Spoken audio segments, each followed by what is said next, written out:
The Monkey's Paw by W. W. Jacobs. Be careful what you wish for you may receive it. Part 1.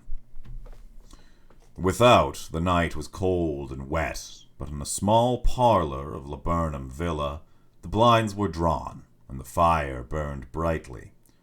Father and son were at chess, the former, who possessed ideas about the game involving radical chances, putting his king into such sharp and unnecessary pails that it even provoked comment from the white-haired old lady knitting placidly by the fire.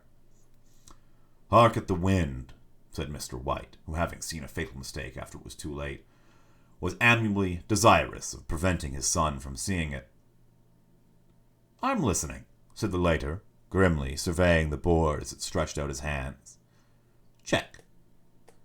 "I should hardly think that he's come tonight," said his father, with his hand poised over his board.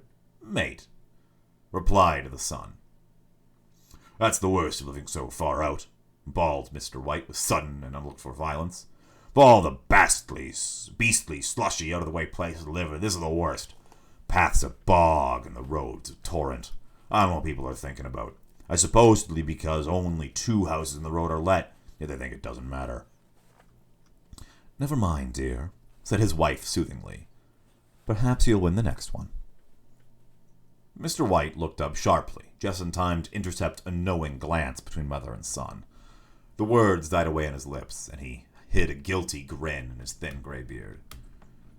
"There he is," said Herbert White, as the gate banged to loudly with heavy footsteps came towards the door. The old man rose with hospitable haste, and opening the door, was heard condoling with the new arrival.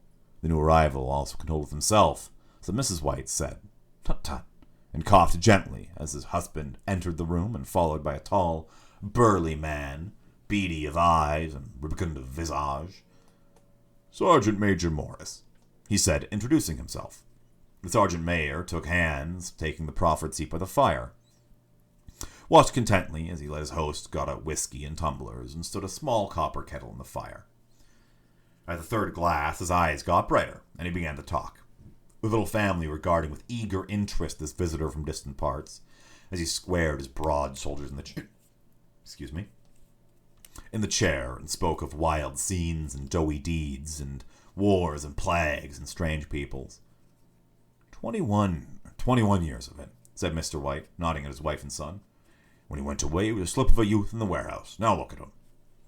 "We don't look to have taken much harm," said Mrs. White politely. "I'd like to go to India myself," said the old man. "Just to look around a bit, you know."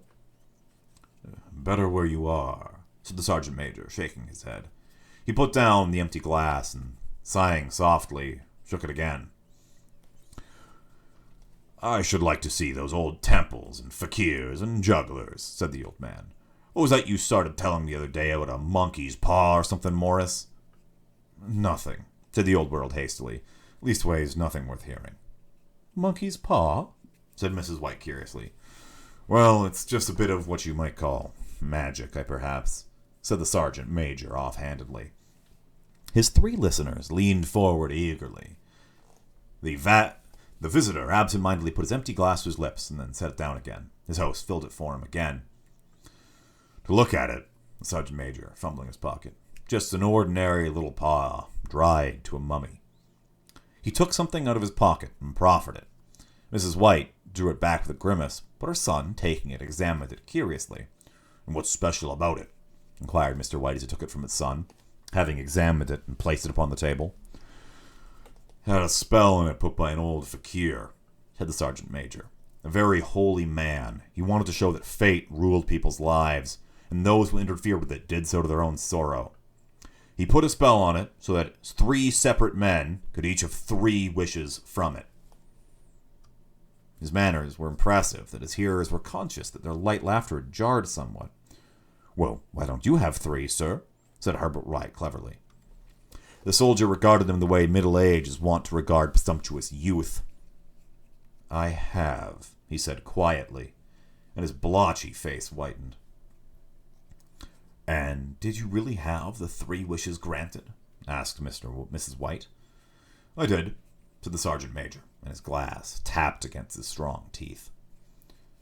And has anybody else wished? Persisted the old lady.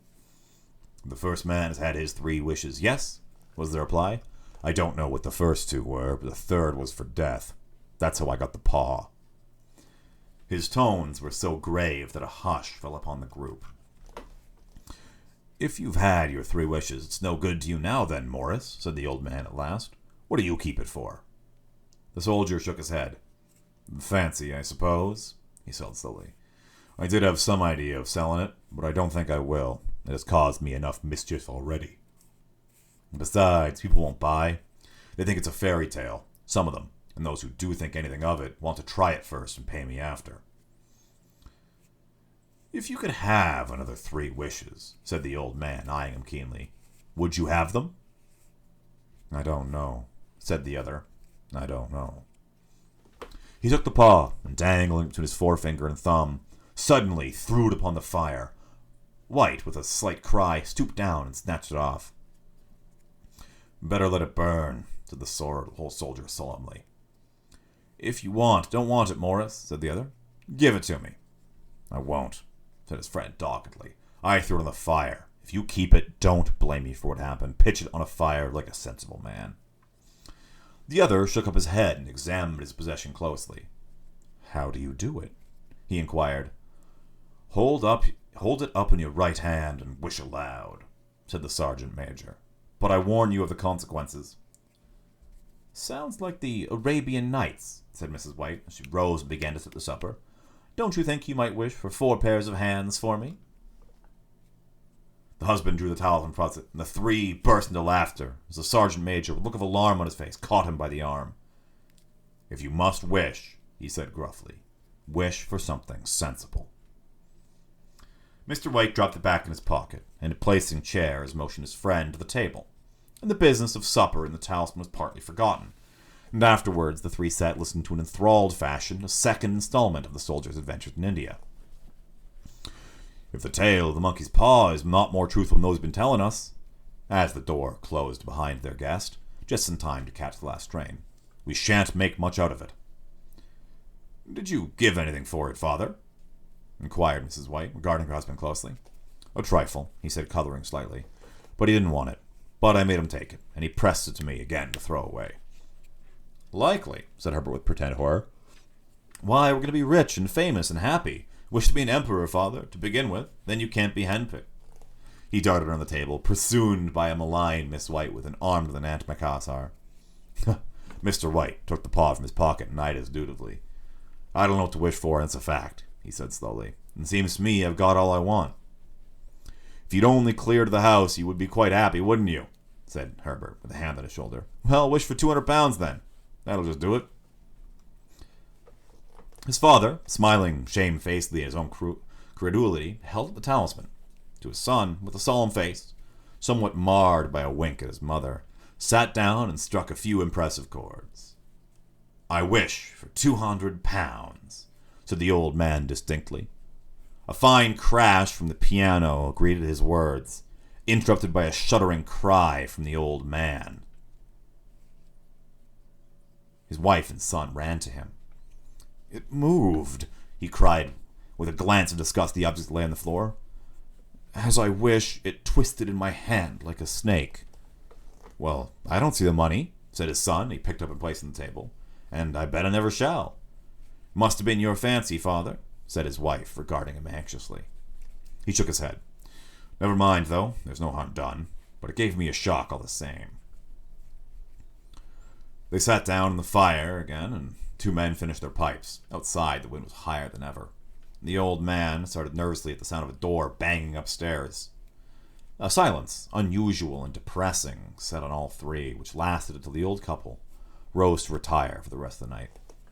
I expect you'll find the cash tied up in a big bag in the middle of your bed, said Herbert, as he bade them good night, and something horrible squatting on top of your wardrobe, watching as you pocket your ill-gotten gains. He sat alone in the darkness, gazing at the dying fire and seeing faces in it. The last was so horrible and simian that he gazed in amazement. It got so vivid that, with a little uneasy laugh, he felt on the table for a glass containing a little water to throw over it. His hand grasped the monkey's paw. and with a little shiver, he wiped his hand on his coat and went to bed. Part 2. In the brightness of the wintry sun next morning, as it streamed over the breakfast table, he laughed at his fears. There was an air of prosaic wholesomeness about the room which it had lacked on the previous night, and the dirty, shriveled paw was pitched on the sideboard with a carelessness which betokened no great belief in its virtues. "I suppose all soldiers are the same," said Mrs. White. "The idea of our listening to such nonsense. How could wishes be granted in these days? And if they could, how could 200 pounds hurt you, father?" "Might drop on his head from the sky," said the frivolous Herbert. Morris said the things happened so naturally he might as well wish to attribute to coincidence. "Well, don't break into the money before I come back," said Herbert as he rose from table. "I'm afraid it'll turn up to you in a mean, avaricious man, and we'll have to disown you." His mother laughed, followed him to the door, watched him down the road, and returned to the breakfast table, was very happy at the expense of her husband's credulity, all of which did not prevent her from scullying the door at the postman's knock, nor prevent her referring to the somewhat retired Sergeant Major bibulous habits. She found that the post brought a tailor's bill. "Herbert will have some more of his funny remarks, I expect, when he comes home," she said as they sat for dinner. "I dare say," said Mr. White, pouring himself out some beer. "But for all that, the thing moved in my hands. That I'll swear to." "You thought it did." "I say it did," replied the other. "There's no thought about it. What's the matter?" His wife made no reply.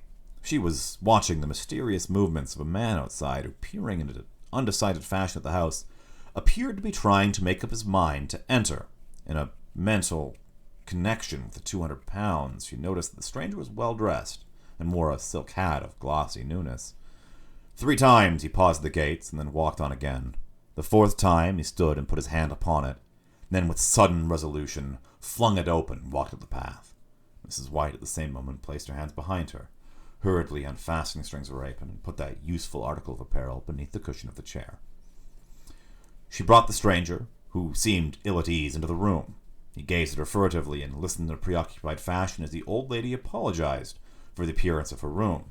In her husband's coat, the garment she usually reserved for the garden, she was waited patiently, as her sex would permit for him to broach his business, but he was at first strangely silent. "I was asked to call," he said at last, stooped and picked a piece of cotton from his trousers. "I come from Ma and Megan's." The old lady started. "Is anything the matter?" she asked breathlessly. "Has anything happened to Herbert? What is it? What is it?" Her husband interposed. There, mother. Sit down and don't jump to conclusions. You've not brought bad news, I'm sure, sir." He eyed the other wistfully. "I'm sorry," began the visitor.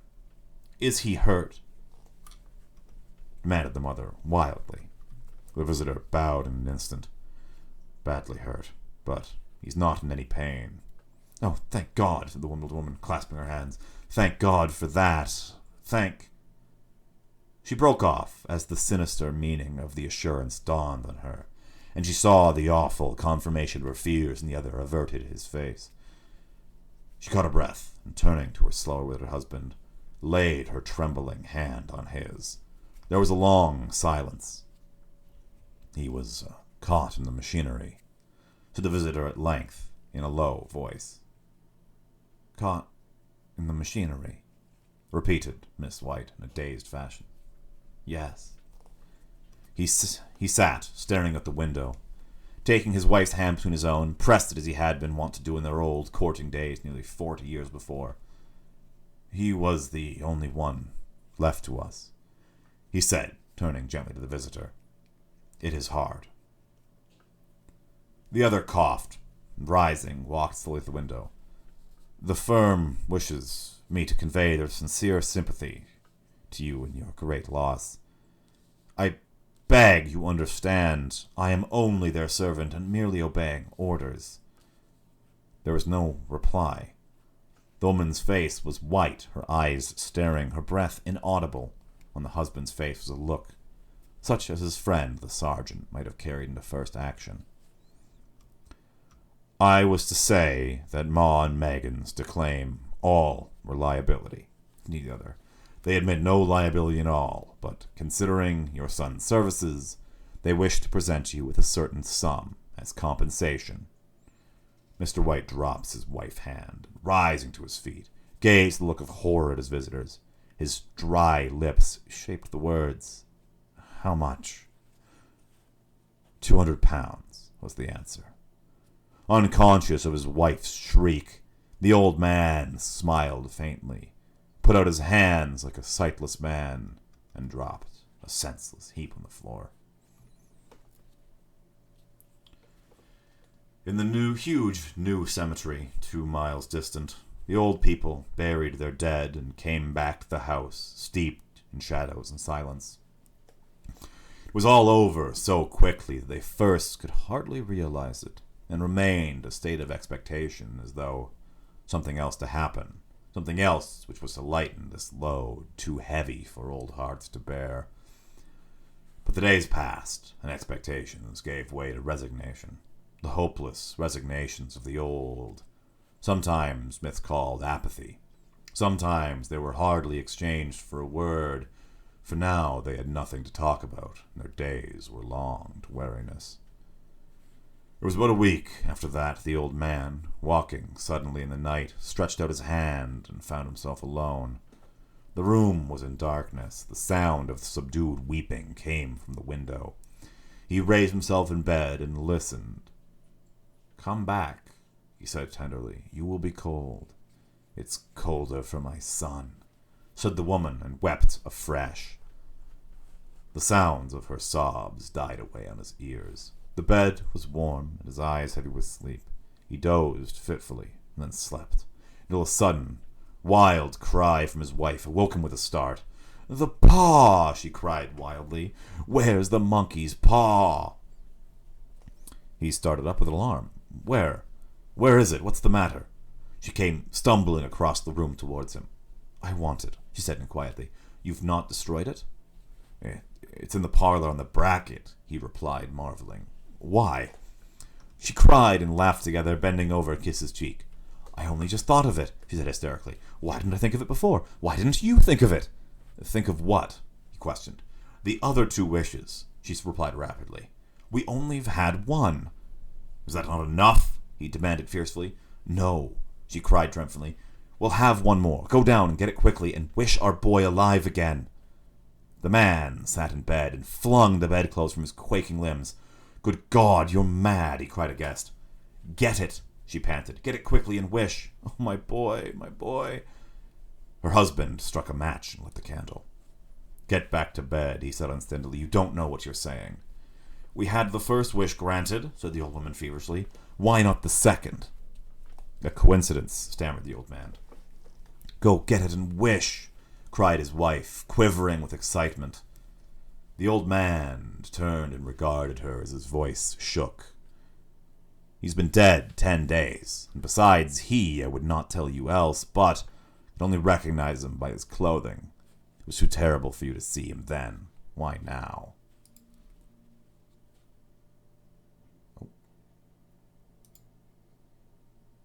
Here. Let's do this next song. I forgot about my music until now.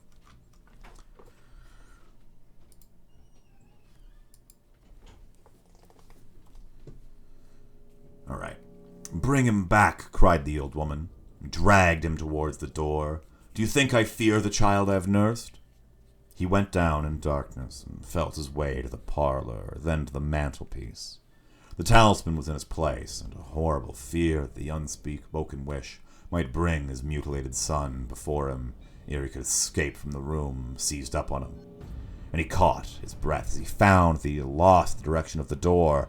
His brow cold with sweat, he felt his way around the table and groped along the wall until he found himself in the small passage with the unwholesome thing in his hand.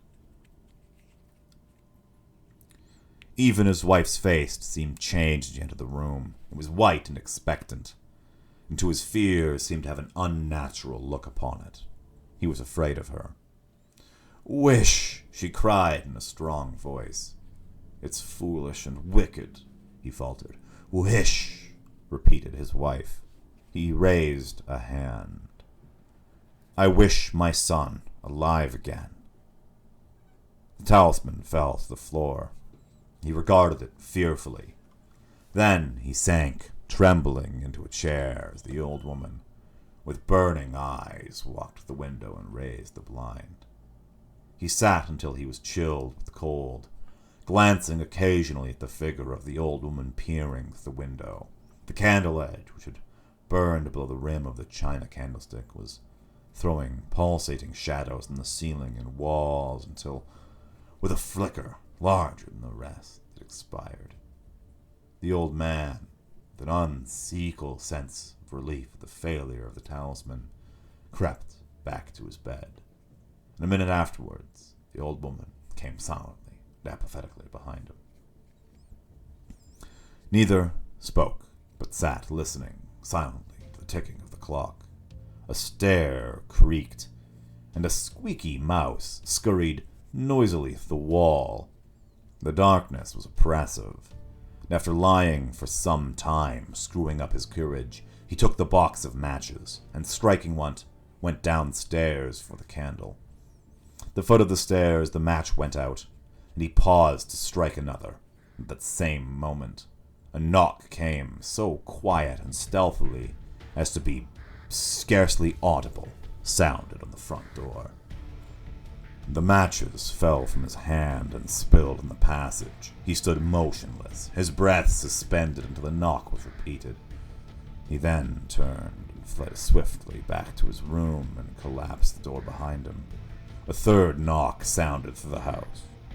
"What's that?" cried the old woman, starting up. "A rat," said the old man in shaking tones. "A rat had passed me on the stairs." His wife sat up in bed, listening. A loud knock resounded through the house. "It's Herbert!" She ran to the door, but her husband was before her, and catching her by the arm, held her tightly. "What are you going to do?" he whispered hoarsely.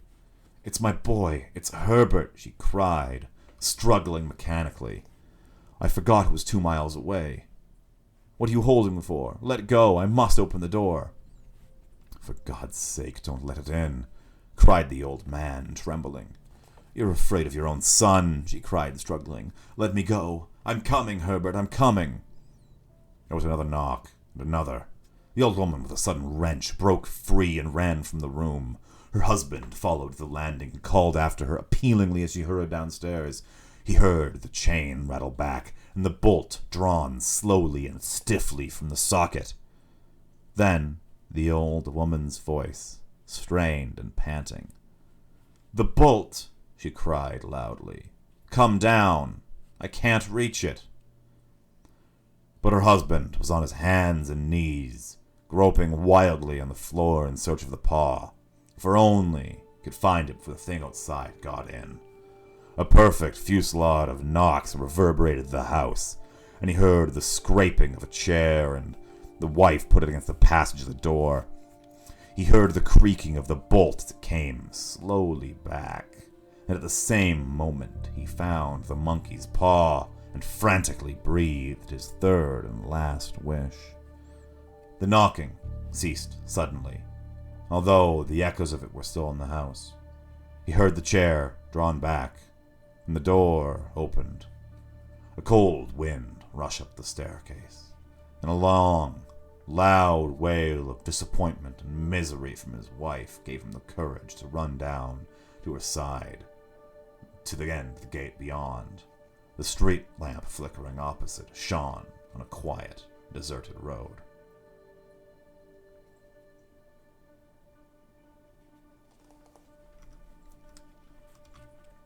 There we go. Monkey's Paw. A spooky one, huh? I hope you enjoyed it. It's quite